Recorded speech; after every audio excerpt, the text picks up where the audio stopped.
Making our headlines this Thursday, August 7th, the Ministry of Education calls for hybrid learning for Cayman Brac students after asbestos is found in one of the classrooms. Cayman Airways celebrates 57 years, receiving a special note from the Deputy Premier, and CONCACAF continues with Team Cayman challenging Guyana.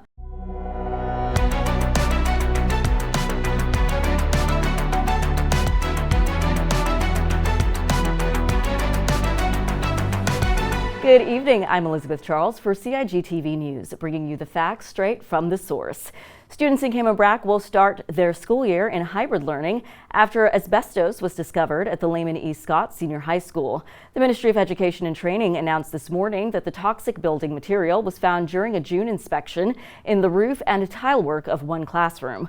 While air quality tests show no immediate danger, Minister Rolston Anglin says the upcoming hurricane season creates too much risk to keep the school fully open. Let me be clear. There is no indication that anyone has been placed at immediate risk. The material remains contained and undisturbed as witnessed during the inspection and testing process. Additionally, air quality tests have also shown zero presence of asbestos. This may lead to the question, why not leave well enough alone?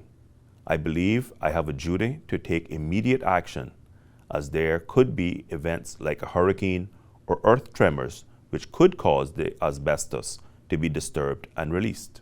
The school serves 155 students from year 7 through 12, including 39 with special education needs, along with 36 teaching staff members. Classes are scheduled to begin in just 20 days on Wednesday, August 27th. Minister Anglin held virtual briefings yesterday with educators and parents, alongside Acting Senior School Improvement Officer Mr. Devin Bowie and Minister Nicholas DaCosta. The Honorable Nicholas DaCosta, who serves as Minister for District Administration and Home Affairs, backed the decision, saying, while these temporary adjustments may cause some inconvenience, they are essential to safeguard the long-term health and safety of our community. Rest assured, we are taking all necessary steps to resolve this issue promptly. August and September mark peak hurricane season, and any storm damage to the building could spread asbestos fibers throughout the school. According to the World Health Organization, all forms of asbestos cause cancer, including lung, larynx, and ovarian cancers, plus mesothelioma and asbestosis. The WHO reports asbestos causes 70% of deaths from work-related cancers globally.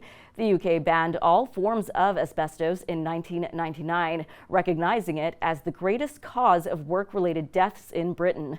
Symptoms can take 20 to 30 years to appear after exposure. This isn't Cayman's first asbestos discovery. Last year, reports surfaced that the hazardous material was found during pre-demolition inspections of the former Cayman Islands Further Education Center, CIFEC facility, also the former location of John Gray High School. Specialist contractors removed it following strict environmental protocols, including sealed workspaces, double-bagged disposal, and air monitoring.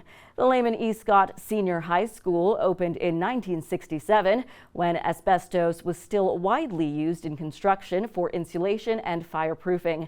The UK began banning the product in 1985. While children aren't more susceptible to asbestos-related injury than adults, students with breathing problems like asthma may face higher risks.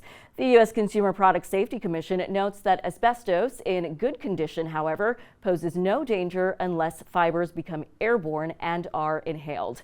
The Department of Education Services is finalizing contracts with certified environmental professionals to oversee full remediation. Final air quality test results will be published on the school's webpage at schools.edu.ky/LSHS. Cayman Airways is celebrating 57 years in the skies today, and the Deputy Premier has a special message for the national carrier that holds personal significance for his family, a connection deepened since assuming his role as Minister of Tourism. Congratulations to Cayman Airways. I've grown up with Cayman Airways in my blood, and I'll continue to do that, and I look forward to thriving with the airline in my 4 years as Minister. Since taking its first flight in 1968, Cayman Airways has grown from a small regional carrier to the country's national flag carrier, employing nearly 400 people and operating most of the non-stop international jet flights to and from the islands, transporting nearly 500,000 passengers annually. The Deputy Premier's connection to Cayman Airways runs deep. I would like to say to Cayman Airways, thank you very much for 57 wonderful years of service to the islands and the people of the Cayman Islands. It is great pleasure and great joy anytime you see that national airline landing here in Cayman or one of the other airports abroad. But one of the things that brings me great pride in that airline is knowing in the left and the right seat are our Caymanian ladies and gentlemen that are flying that plane. Cayman Airways is a lifeline for our economy, whether it's tourism or domestic. We need Cayman Airways and we must continue to support our national airline. And I'm proud that we have our own airline for such a small little country. A heartfelt congratulations to Cayman Airways.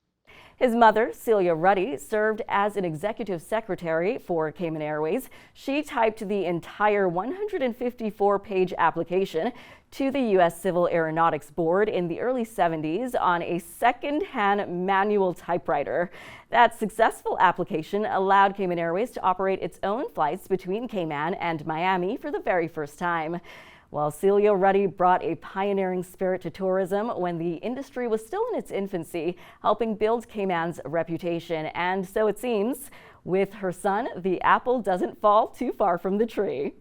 For those interested in learning more about Cayman Airways' history or to check out their anniversary flight promotions, visit CaymanAirways.com.